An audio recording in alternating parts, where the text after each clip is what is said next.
Okay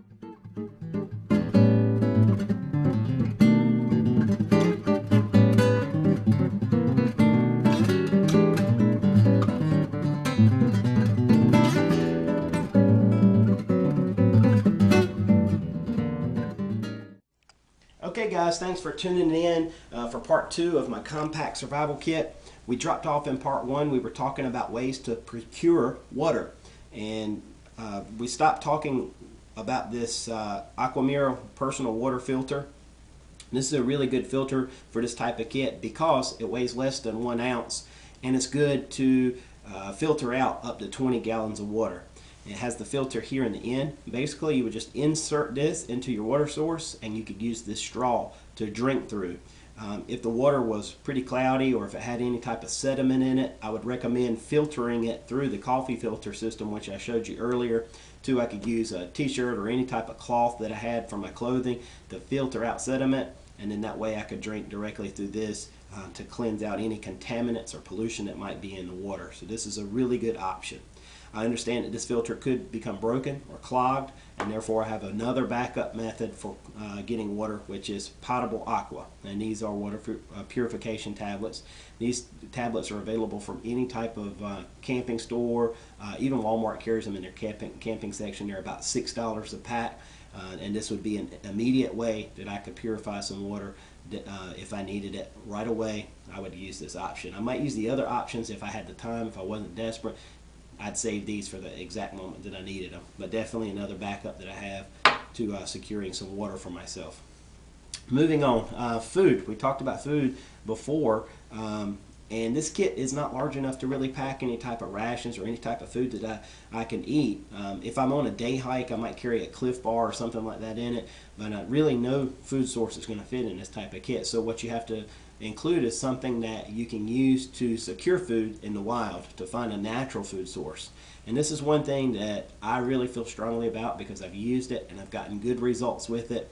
And two, in my area there's a lot of availability here for fishing, and so this is a miniature fishing kit. I'm going to show you what's in here. Just some very basic items. I have some floats which I can use, and also I have in individual packs my other elements. First of all, I have braided fishing line. This is about 30 foot of a 30-pound test. Now 30-pound test monofilament probably wouldn't be the best choice. However, this has the diameter of 3-pound monofilament, so I like the braided line. It's abrasion resistant, works good. The next thing, I have some lead sinkers. These are very small sinkers, and also have hooks, and there's some assorted sizes. I have some really small ones and then some medium size hooks as well, depending on what I was fishing for. This kind of kit's really good if you're looking for like panfish or something smaller that you can catch, but those make a good food source. I do have another video on my channel about my regular fishing kit, which I keep in my survival backpack. This is just a smaller version of that, but check out that video if you're interested. This is something I know will work. I've used it before, and will secure some food for me. The other thing I keep, and this actually could double as a shelter item as well, and this is a small coil of wire which could be used for snaring. This would work quite well for that, and also I could use these small pieces of this with my mylar blanket to attach this to any type of poles or anything that I might have cut. So this doubles as from food also to shelter, just depending on what area I'm in and which need is more urgent. I'm going to move on now. This is something that every survival kit has to have, and that is a first aid kit. This is one that I've made myself. There's a video from Nuttin Fancy about a medical kit type 1. I believe he has a video about that. I suggest it. This is a smaller kit than that, and this is something that I use his idea kind of to pack up my own. This is a kit that I've chosen each item very carefully. I have everything from bandages to ways to sterilize wounds, such as alcohol swabs. I have some other cleaning wipes and disinfectants in here. Triple antibiotic ointment to prevent infection in any type of cut or any type of wound I should sustain in the wild. I have bandages. I have plenty of gauze, butterfly sutures, and I also have some painkillers in here, such as ibuprofen and Tylenol. And this kit weighs probably maybe 2 ounces at the most. It's pretty compact, so I definitely recommend a good first aid kit. Pack it yourself so you know what's in there. and that you have the right items that you think you might need. All right, let's move on. Signaling is important in a survival situation. I have two different methods here. For nighttime, I carry one chem light, and I would not waste this. Some people might use this right away. I would save this until the moment that I felt I really needed it in order to signal. So that's available to me. This doesn't require any type of power source, so something I can depend on. Also, I carry a signal mirror, and this is not a cheap one. This is a nicer model with a focusing center as well. This is made by Coghlan's. I really like this mirror. It works great. Try to give you a couple of flashes there. But I used this the other day. I blinded my wife with it, so it really sends out a strong beam of light. And I've attached a lanyard here. I'll show you why in just a minute. But and two, I could use that if I needed to see myself, whatever. I could use this. Another item that I have for signaling is my whistle, and this is a multi-tool whistle.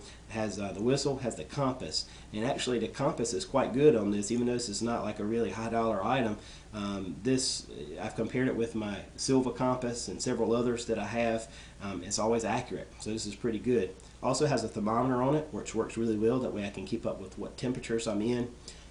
And also I have a magnifying glass on it if I can pull it out, and this would be, I could use this in making a fire primitively. So you use the sunlight and maybe a small piece of tinder, use some tinder together, focusing the sunlight through this.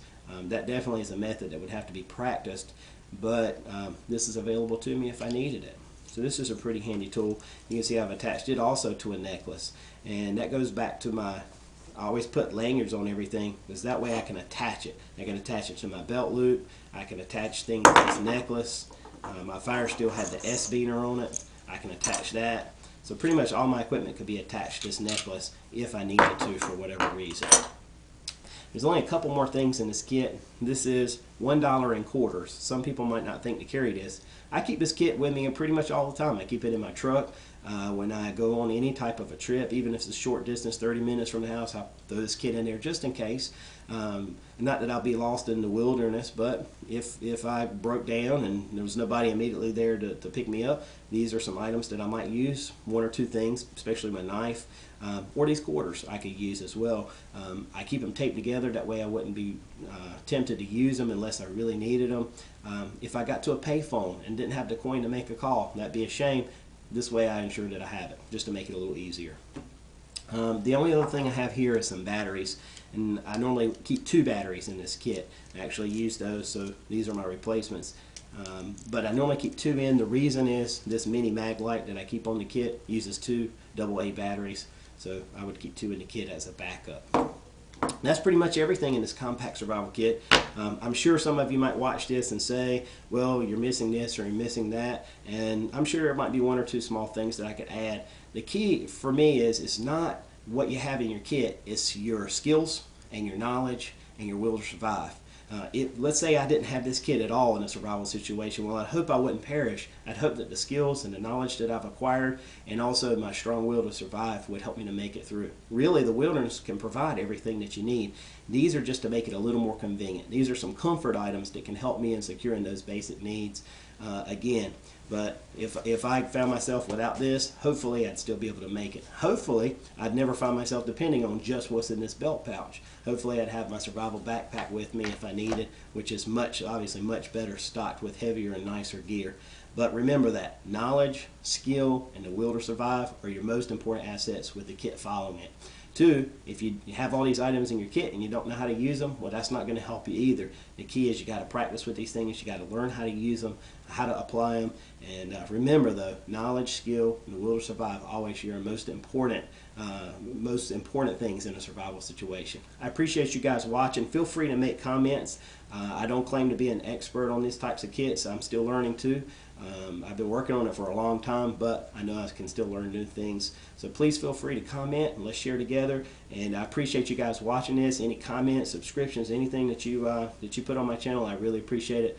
Take care of you guys.